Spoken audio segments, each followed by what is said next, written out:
వాడికి బాత్రూమ్ అర్జెంట్గా వచ్చేసింది.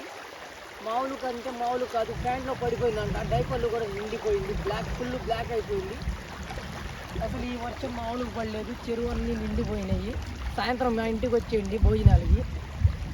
ఎక్కడైనా ఏదైనా గిల్లులు కానీ ఏదైనా అయిపోతే పులిహార పట్లాలకి ఫోన్ చేయండి. జగ్గు నీ నెంబర్ చెప్పి మీ వాళ్ళకి నెంబర్లు ఇవ్వమ్మా. ఓకే ఓకే ఓకే సార్, పంపిద్దాం. ఒకసారి కాలకట్ట గురించి పాములు తిరుగుతాయి అంటారు, మరి జనాలు తిరుగుతూ ఉంటారు, ఎలా దీని పరిస్థితి? అసలు ఇది డేంజర్ ప్లేస్ అండి. అది పెద్ద పెద్ద కొండ చిలువలు.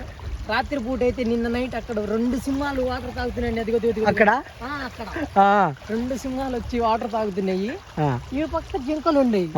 ఆ సింహాలు ఇటు రావాలంటే దడుచుకుంటారు. అలాంటి ఏమో జనాలు అటు ఇటు తిరుగుతున్నారు. ఈ ప్రదేశం చాలా డేంజర్ అండి. ఇటు మీరు తిరగమాకండి. మరి ఊరు ఎలా అక్కడ దీనికి సంబంధించిన? ఈ ఊర్లో అందరూ పులుల్ని పెంచుతారండి, కుక్కలు కాదు. పెద్ద పెద్ద పులులు ఇంత ఉంటాయి, మ్యావ్ మ్యావ్ అని అరుస్తూ ఉంటాయి. అదేం అర్థం అవుతుంది.